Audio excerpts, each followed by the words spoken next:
Welcome to the Somatic Coaching Academy Podcast. I'm Ani Anderson. And I'm Brian Trzaskos. Join us as we explore the science and art of trauma-sensitive somatic practices and tools. Strengthen your practice as a coach, therapist, or holistic professional. Master the art of motivating even the most challenging clients when you understand how to tap into and unlock your client's complete holistic intelligence. If you want to learn the most cutting-edge, research-supported skills for personal and professional mastery, you've come to the right place. Let's get this conversation started. Hi there, and welcome to the Somatic Coaching Academy Podcast. Hey, Brian. Hello, Ani. I am excited today because we are starting a new thing. That's right, new thing. Today we are going to start giving you some book reports, and here's the tagline. We want to know what you think about it. Exactly. We're going to read it so that you don't have to. Yeah. What do you think about? Yeah. Let us know what you think about our little tagline. I think we need to practice though, like actually getting it in sync, saying the tagline. Okay, let's try it again. Like Hans and Franz. So. We're going to read it so you don't have to. Yeah, that's it, exactly. I like that. Okay. Today's episode 83. Episode 83. And today. Like Ani said, this is a new thing we're trying. We're going to do a book report. And this episode's book is You². You². Now, if you're listening and not watching, You² is written Y-O-U with the little 2 next to it on the top, like a math problem. Yes, exactly. This is a book written by Price Pritchett, who has been around for a while. This dude's like 84. I was gonna say, are you calling him old? No, well, he's 84 years old. He's been doing this work for like a really, really long time. Yeah, when did this book come out, by the way? I don't even know, to be honest with you. Let's look. But while you're looking it up, I will let you know the subtitle to the book of You². It's a high velocity formula for multiplying your personal effectiveness in quantum leaps. And so the theme of the book is to take a quantum leap. Would you remind me the next time we do these book reports to make sure I bring my glasses? Oh, to figure out when it's written there? Yeah, exactly. I can't see if there's a copyright on okay. there. Well, we'll figure that out and we'll let you know, everybody. So it's been a little bit. So Price Pritchett actually was a person who was doing, oh, here it is. I found it. 87. 87. Yep. Okay. Price Pritchett was a man who was doing organizational consulting. And I think that's such a cool thing. Mm-hmm. Because, back in 1987, he actually wrote a large amount of these tiny books. Yeah. You² is really thin. You can read it in a day. And so Price Pritchett was doing organizational consulting, and he wrote a lot of these little books. And this one's his most famous. Yeah. Yeah. And the thing I like about these little books, like you said, Ani, is that you can read them in a day. They're easily digestible. And the other thing I like to leave them around the house. So you can flip it. You can flip it. I like to leave them around the house and just pick them up. Yeah. And you can read each, I guess it's a chapter. It's 2 pages basically. Yeah. And the chapter has a specific point of the quantum leap or the U² method, if you will, and you can just read it and then go off and do something else and come back and read another one and integrate it. And that's one of the reasons I love these little books. Yeah, me too. This is the kind of book I pop in my backpack, especially when I'm working on something in particular, like you, so I can just pick it up and look at it when I'm sitting in my car at school carpool or something, waiting for the kid. Just pick it up and read a little bit. Yeah. And it also really helps to, some people want like mantras or something. These kind of books are great for those kinds of just quick hit. Yeah, exactly. Ideas. Okay, so let's jump in and talk about You². We already said Price Pritchett, written in 1987, organizational consulting, and it's a high velocity formula for multiplying your personal effectiveness in quantum leaps. Right. So not everybody's interested in making a quantum leap. It can sound kind of sexy, but for some people, they're really looking at doing kind of step-by-step change, and that is amazing if that's what you want. If you're looking at doing a quantum leap kind of change, that's awesome too. It's different. and knowing that's important. So uh, I think we're going to follow a little framework here, talking about the key or the kind of the summary of the book. Key, what was the next thing here? The Yeah. summary of the content a little bit. Yeah. Can we also just talk about the idea of a quantum leap, like where it came from, as the way that Price Pritchett kind of Yeah, talks about it sure. in here? So when I hear the word quantum leap, I don't know if you remember or not, but The actually in the show, 80s there was a TV show, yes. right? I think with this Scott Bakula was Scott the Bakula. start in it. I was a little young for watching it, but I do remember my parents having it on sometimes, Yeah, and it had kind of some he like was like a time funny, like traveler and yeah, went back right. and had to make sure he'd changed something, but not something else. I don't remember all the Oh, that's right. details It of was a it. time travel Yeah, thing, right? yeah. So here's the thing with That's funny. with a quantum leap, and so Price Pritchett talks about this in terms of quantum physics a little bit in the book, and just like in a page. And what a quantum leap is, when an electron, which is a subatomic particle that is orbiting around a nucleus of protons and neutrons, when it changes its level of orbit.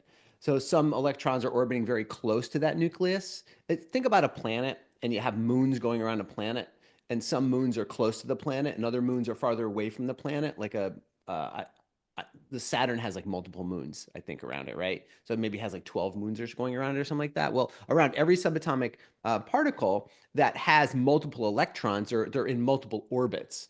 And every orbit represents a different electromagnetic level of energy, like different level of energy. So the idea is that the electron can jump to a higher orbit.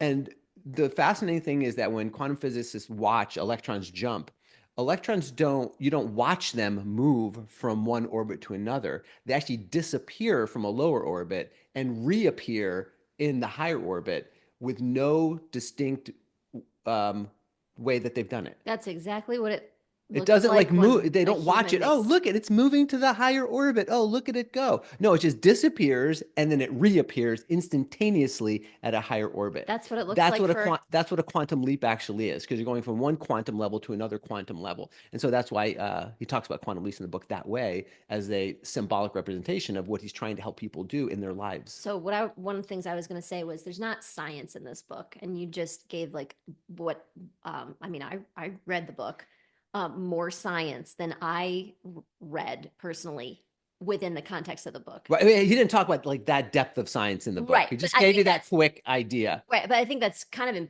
important to the book report here. Is this is not a science book.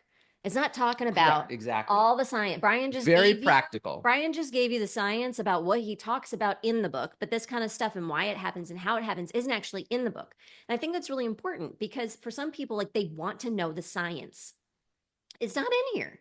It's a super short book. It's an actionable guide. Price Mhm. Pritchett wanted to write actionable Yeah. guides. So, that was a great little scientific background on what's actually not really in here to describe what it looks like. Mhm. And human change looks the same way, Yeah. basically. Okay. It's very cool. All right. So let's do it. Let's dig in. What do we got, Ani? Well, this is the key concept around U² is how do you make a quantum leap? And it's not a science book, it's a how-to action guide. And one of the key concepts I really took away is that he's trying to impress upon the reader that a quantum leap is not about you working harder. Correct. Yeah. A quantum leap, it's different than step by step. And I think throughout the process of reading the book, you get to the end, and that's one of the things I would really want a reader to take away as a key concept of the book. It's not step by step. A quantum leap is not harder. He starts out in the introduction telling a story about a fly that's trapped in a room and how the fly is trying to get out of the room through a closed window and it's banging its head against the closed window repeatedly when the door is open and the fly could just fly out the door. And this is like I've helped so many people through the process of this quantum leap kind of idea that that's exactly what it looks like is the person's like banging their head against a window. And I actually, when I'm working with somebody, it's that moment that I'm kind of excited for them because I know they're going to keep coaching with me because we're on a program. I know the leap is coming really soon for them. But that's it's not working harder. It's not hitting your head against the glass. That's not it. It's this, like what you said, it's disappearing and reappearing in the new vibrational Yeah, frequency. exactly. And I love about that the fly in the window story, Ani, is that the fly is so convinced that his freedom or their freedom is on the other side of that glass that they will die trying to prove that they can bust through the window when there's no way that they possibly can do that. And like you said, all they have to do is turn around, the door's right behind them, and in 10 Yeah. seconds, they could be out of the room and to their freedom. But they're so blinded by the window and that's what they know, and they see the light, and that's where it is, and I'm going to go that way. And even though there's no absolute way that can happen, they will die trying to do that. So practically, this is trying to change your relationship with your partner, trying to change your relationship with your kids, trying to make more money, trying to scale and grow your business, trying to leave your job and go to a job, like anything that you might be trying to change in your life that you just feel like, oh, Mm-hmm. why isn't this working? The quantum leap is about the doors behind you. Right. Yeah. So if you're interested in again taking a quantum leap, this is a book that's going to help you do that. And he's got some ideas as a part of what he calls his quantum leap method in the book to help you do that. There's features of the method. Mm-hmm. Yeah. And again, if you're a person who likes the science or the background or all the like stories that go along with it, I just read another book recently that was wonderfully written. It has these supportive stories and it had a supportive research and also an actionable guide, but it was long. And this is not that book. So if you're looking for all the supportive stories to kind of show you examples and you're looking for the research, this is not the book for you. It's a book for you if you want the real actionable guide. Like Brian said, each chapter's a page or two, and Mm, that's it. yeah.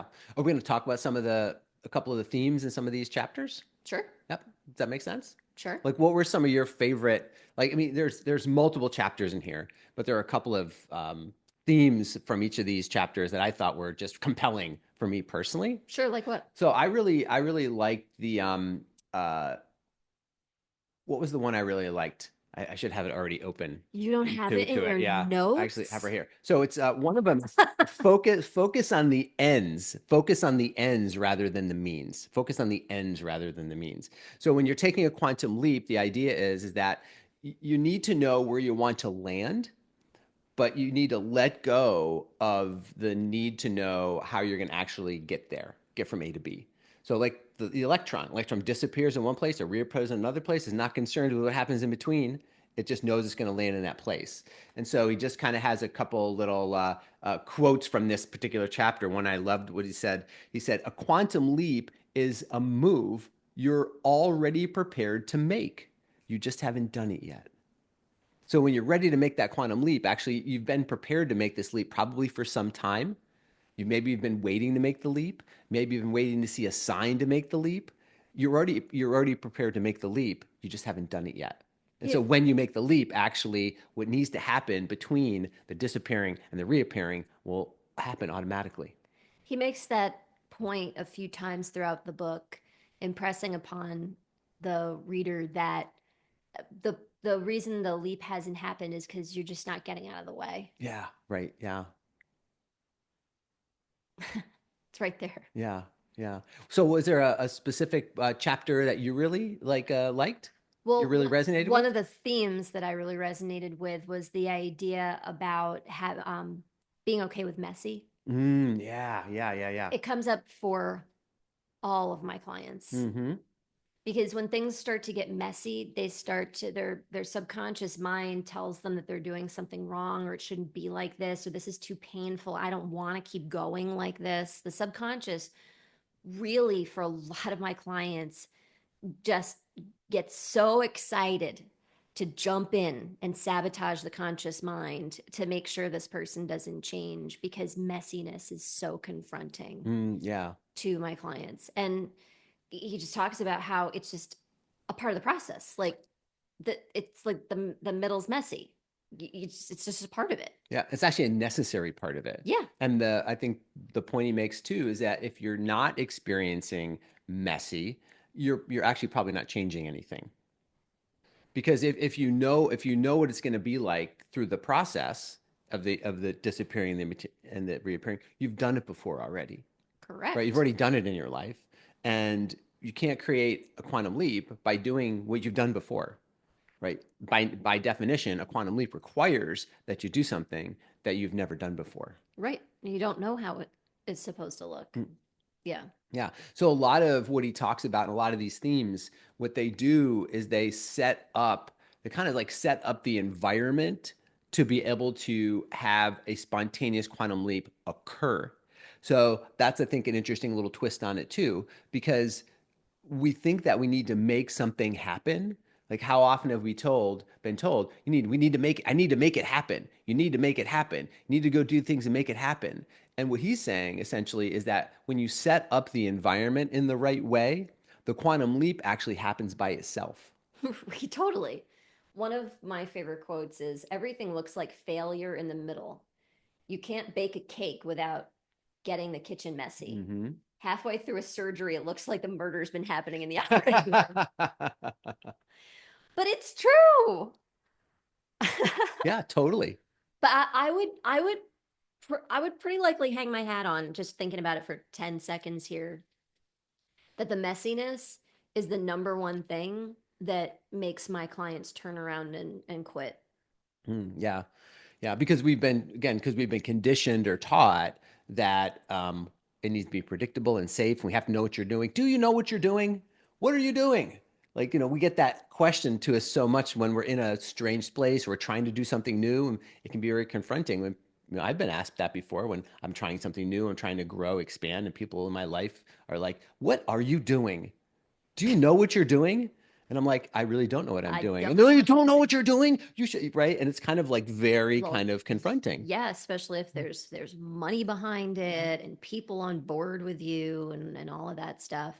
I think that subconsciously there's a huge fear of humiliation. Oh, yeah, right. So that's that whole Like, messiness brings all that up. oh yeah, Hmm. yeah. What if this fails? And the chapter I was just reading from, I believe, was called Risk Failure or It's something actually like called seeking failure. Seeking Failure. Yeah. Thank you. So part of his method is Seek you failure. actively seek to fail. And he starts with saying quantum leaps demand a willingness to make mistakes. And I kind of read that and was like, yeah, okay. Well, like I'm not afraid to make mistakes. But it's the failure, seeking failure, Hmm. actually, that is a little bit, I think, more confronting for people. But what you were talking about, it's not just the failure, it's the what if I look like a complete idiot? Mm-hmm. Because in order to make a quantum leap, we do have to adopt a new belief system. And it's a very different belief system than most people are walking around with. To believe in ourselves, to believe in a quantum leap is a really different belief system than most people have. Most people have the step by step work hard mentality. Hmm. And so we risk humiliation by putting ourselves out there. In the middle, it looks like a mess. And us saying, I know this is going to work out. One of the things he says is not quoting directly, um, betting on ourselves. Like we bet against ourselves, Mm. but risk betting on yourself. Like Yeah. take that risk. Hmm. So when you're talking about beliefs, like one of his themes in here is a chapter called "Suspend Disbelief." Suspend disbelief, and That's the quote I was just looking for well, there. what he That you, says in here, he says, if you want to be skeptical of some ideas that truly deserve to be called into question, challenge the thoughts and beliefs that have argued against your taking a quantum leap. Put those old inhibiting ideas to the test by going for it with everything you've got. If you must doubt something, doubt your limits. right. Yeah. And so that's such a powerful idea around, again, suspending that sense of disbelief, right? Because we do have to change something. Yeah. So what if we actually change, um, rather than buying into our limits? What if we actually suspended our disbelief and doubted our limits? 100%. Wow. I think that's one of the biggest things people are really working on when they're trying to change their situations, manifest a new reality, whatever it is, work towards a goal. Mm-hmm. Um, uh, the I think one of the number one things that I feel like the Somatic Coaching Academy coaching does really well is helps people to get to the bottom of that question that people ask themselves. Why isn't it working? What's wrong with me? Because we have methodologies that actually like tell a person exactly where that question is coming from, so you never have to ask Right. it again. Yes. But just because you do that process with one of the coaches doesn't mean that that's not going to come up for you again unless you challenge it and really change how you're asking the question. Mhm. And when you hear it come up, say, I already know the answer to that. I'm not asking the right question. And then we can start to, instead of buying into our limits, because I think most people are walking around buying into their limits Yeah. Defending our and defending our limitations. limitations Defending our all the limitations. time. Yeah. Yeah. Yeah, which is, this is such a powerful, powerful work. And I remember when I first read this book, I don't know, over a decade ago, and it was like I was getting kind of slapped in the face every other sentence that I read, and I'm like, oh, oh, and it was great. It was like an intellectual kind of waking up, like splashing cold water on me, and it took me a little while afterwards to really take those entry opportunities and really go in deep and start to rewire, um, create disconnections within myself, reconnections with myself, in order actually to then manifest a different result that I was looking for. To your point, Ani, like this is great. I think a great intellectual practice. This book is really awesome. There's so many great themes in here. And then when you understand how to ask deeper questions based on what's coming up in this book, then that change really starts to happen internally for people. Yeah. When I first read this book, I didn't get it. I I didn't get it. After I was really steeped in the sensory work, then I could read this book and use it more of a guide Mm, as a guide.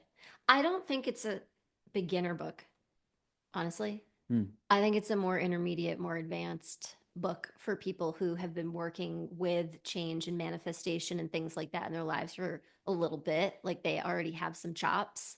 Um, Personally, I mean, what do you think? Well, so I think when you say kind of beginner intermediate, I think it's probably not a book for someone who doesn't who believes that their beliefs are who they are, right? Right. So I mean, I think it's not a book for someone who is not aware that they are not their thoughts, they Sure. are not their emotions, they are not their ideas, they are not their beliefs, right? All those kinds of things. I think it's not a book for people who don't have that sense of distance Sure. or witnessing capacity. So I think when you say beginner, yeah, I would That's agree. what I I would mean. agree there. Yeah. I think for people who have probably been practicing some meditation and doing those sorts of things and creating a little bit of distance between them and themselves, Yeah. then it's a great entry point into some more let me think, some deeper mindset work and mindset practices Yes. at an intellectual level, Correct. Yeah. and then I think it's a great entry into deeper somatic practices as well. Do you think it's a, why do you think it's a good entry point into deeper somatic practices? Well, because I think when you have kind of a concept around how things change, like just change methodologies in general, because we've done a bunch of podcasts on basically change processes occur in four parts, right? To become aware of, decode, modify, and reframe. Like any change process is going to include those four parts. And when you have a framework for that, then I think it creates a scaffolding for the internal work. Otherwise, I think if you do a lot of somatic work without some type of scaffolding externally, it can get very lost internally, and can feel like you're just wandering around in there. You don't really have, don't know where I'm not going to say boundaries, but You don't know where you're you don't know going. where the scaffolding is, right? Yeah. You don't have that scaffolding to come back out and understand what's happening internally. And so that's why I think it's probably a really good setup to do some somatic practices with having some intellectual scaffolding around it. And I think this is a good book for that. Mm-hmm. It's a great mindset book if you're a person who's really trying to work on mindset. It specifically to change something in your life in a big way. Yeah, yeah, for sure. Yeah. For sure. There's one more little thing I just want to bring up too. One of his little themes here is choose a different set of risks. Choose a different set of risks. There's a great little quote in here that he says, um, you know, uh, when you're making a quantum leap, you're not gambling. You're not gambling. It's not a crapshoot. You simply move on an opportunity you've been ignoring. Kind of like the fly, right? The opportunity is behind the fly. It's not like the fly is taking a risk by going out the door. You're just moving on an opportunity that's already been there, sort of thing. And he says, you abandon your excuses, you reframe the problem, you take a completely different chance. This isn't a case of taking a big chance. This is a cool part. It's a matter of giving yourself a big chance. Mm. I really liked that. I really Hmm. like that little twist on those words there. It's not like I'm taking a chance. I'm actually giving myself a chance to become the person that I really want to become. Right. And for me, that is because of the framework around opportunities. Mm-hmm. That when I, conceptualize because it's different than when we think we've got to change and everything's coming from us and I've got to do step by step and I've got to do all the Right. work. But when looking for opportunity and the co-collaboration of the universe with what we're trying to achieve, who we're trying to be, what we're trying to do, actually a large part of us reaching our goals is looking for opportunities. And like you said, the opportunities are there. We just didn't see it. But in order for us to see the opportunity and then act on the opportunity, we have to take a chance on ourselves. Yes, exactly, exactly. One more important theme I think from the book too is he has a little chapter. I think it's called "Fall in Love," and it's about being passionate with what you're doing. Because so passion just all by itself without direction is just like a forest fire kind of thing. It'll just burn everywhere, and it won't have direction or a lot of kind of purpose behind it. And of course, a sense of purpose without passion doesn't help someone have the fuel to jump that quantum leap, right? Because the quantum leaps have to have enough fuel and energy to jump. And as we're going through the messy parts, as we're going through the messy middle, like what's going to help us to get from one side of that mess to the other? What it is passion and love for whatever it is that we're doing. That's the only thing oftentimes that gets us through the really messy, difficult, hard, trying parts of our life. Wouldn't you agree? I would agree 100%. And if you're listening to this and you're feeling down on yourself because you have a hard time with that, I want to tell you, like, first of all, I personally can relate. A lot of my clients can relate. And so, what we do is we start with the body and working on helping you to be a vessel, be a body who Mm-hmm. can create and hold and channel charge. Because a lot of people just don't have a lot of energy, Brian. And it's really hard to find your passion, follow your passion, do your passion when you don't have enough energy going through your body. Yeah. It's tough. Yeah. And that's where you start with generating and being a person who has enough energy, and passion happens automatically. It's been my experience after that. But Mm, that's one of the mm. reasons I think somatics is so important, core centering and practices like that. Because if you're listening to this and you're like, God, but I don't have passion. I just blah. That's how I feel. I get it. I used to be that person too, but it doesn't mean you're broken. It's like if your cell phone was dead, you don't look at your cell phone and shame your cell phone, but we do that for us. If your cell phone's dead, you plug it in. And we can do that for ourselves too Yeah. with And, somatic and of course, the practices. soul's agenda work is a huge part of that too. For sure, but you need enough energy moving through your Yeah. system before you can really start to anchor in on some of those key Yeah, things. Yes. exactly. Yeah. So again, I think the somatic work and the somatic stuff paired along with some of the concepts and ideas in this book are what get you the quantum leap, right? Because Yeah. this is kind of like the book is kind of like a roadmap in a lot of ways to set up all the situations to have that quantum leap. I think the somatic work is the fuel to make it happen. It's like the alchemical transformational fuel. It's the fire, right? Because you could be doing alchemy, creating even creating like soup. Soup is technically alchemy, right? Because you can have a pot of water and you throw a bunch of vegetables in there, throw in some raw carrots and raw celery and raw onions. Now, if that pot of water sits on the stove and you never turn the stove on, you got a pot of water with a bunch of vegetables in it. What does it become? Nothing. Nothing happens. Compost. Compost, right? But if you put heat under it, then all those vegetables turn into this amazing, amazing food source that's full of nutrients and energy and heal, all those kinds of things. So I see this book as kind of like it's all the ingredients in the pot waiting for that somatic work to fuel the fire and then to transform it into something amazing. Yeah, I agree with you. And to help work through all the resistance that comes up in our subconscious when the quantum leap's right there and we're not taking advantage of it yet. Yeah, for sure. Yeah. For sure. All right. What else we have for our book report, Ani? Anything else? Well, it sounds like we'd recommend this book. For sure. Yeah. You give it an A? I'd give it an A. Yeah. Yeah. I think for me, it's an important one. I hadn't read it in a little while before preparing for our book report, but I always kind of keep it handy, know where it is, love to pull it out, read some chapters from it. I think it's a great one to have on your bedside stand, or I hate to say in your bathroom, even if you just want to grab a quick read in there, have it handy, throw it in your travel bag, pull it out, and just keep kind of nurturing these ideas internally. It's really a fantastic book for that. Yeah, I agree. It's a great one. So we said we'd read it so that you don't have to, but you might want to grab it.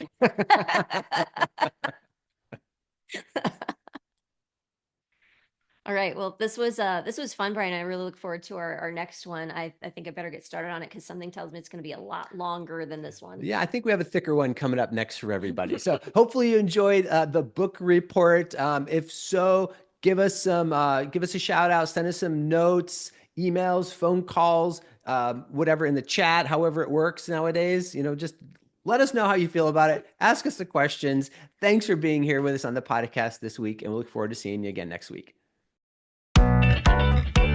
Thank you for listening to this episode. We hope that this conversation will help you improve your practice and change the way you think about your work, your clients, and yourself. Continue your exploration of trauma-sensitive somatic coaching by listening to more podcast episodes at somaticcoachingacademy.com. You could be the trusted guide that people turn to help them with their most challenging situations and to reach their most precious goals. Thank you for joining us. We'll see you next time.